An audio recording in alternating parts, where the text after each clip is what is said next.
Sebelum kita tengok match grouping terakhir Asian Cup 2026 di antara Malaysia bertemu dengan Filipina, kita nak sembang dulu apa yang berlaku di antara perlawanan Malaysia bertemu dengan Thailand yang Malaysia kalah 2-0 di Thailand tu. Basically kekalahan ni memang dah expect lah. Based on head to head pun, Thailand ni antara pasukan yang liat nak dikalahkan oleh Malaysia. Last kali Malaysia menang lawan Thailand masa semifinal Asian Cup 2022. Malaysia menang 1-0 dekat Bukit Jalil. Kali ni match berlangsung dekat Thailand. Kalau dapat seri pun dah patut bersyukur lah. Tapi apakah daya, Malaysia kecundang juga dekat Thailand. Malaysia turun tanpa tonggak tengah Endrick Dos Santos yang injured. Kabarnya lama juga Endrick ni nak recover, ambil masa 2 ke 3 bulan.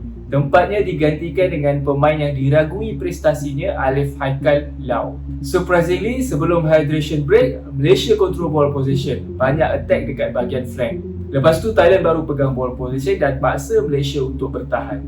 Thailand letak ramai player dekat forward menyebabkan defense Malaysia kucak-kacir dan akhirnya Ubay belanja penalti. Dia nak clear bola tapi terclear kaki player Thailand tu. Second goal Thailand ni di second half boleh cakap berpunca daripada kelemahan defense Malaysia juga. Thailand ambil peluang attack dekat bahagian kanan Malaysia semasa Malaysia dalam proses pertukaran player. Jimmy time tu injured dalam proses pertukaran Alif Ahmad. So tak ada siapa lah backing scorer Thailand tu. Dah lah hilang Endrick Dos Santos. Sekarang ni skuad Harimau Malaya kehilangan Jimmy Raymond pula. Dua player yang penting dalam skuad kali ni. Rasanya lama juga Jimmy ni nak recover. Ambil masa 4 ke 6 minggu. So Endrick dan Jimmy confirm terlepas baki match di Asian Cup ni. Bila Tajiho masukkan fresh leg, barulah attacking Malaysia ni hidup sikit. Wan Kuzin, Engku Nur Syakir, Daryl Sham, tapi still attacking Malaysia tak cukup kreatif. Yang menariknya, walaupun Malaysia tewas dalam match ni, tapi bab statistik nampak Malaysia positif. Malaysia lebih banyak shot, 12 shot berbanding dengan Thailand 7 shot je. Lepas tu corner Malaysia ada 6, Thailand 2 je. Dan Malaysia juga dapat 18 kali free kick dan ini menunjukkan attacking Malaysia ni berbahaya lah juga. Sekarang Malaysia berada di kedudukan kedua grouping dekat belakang Thailand.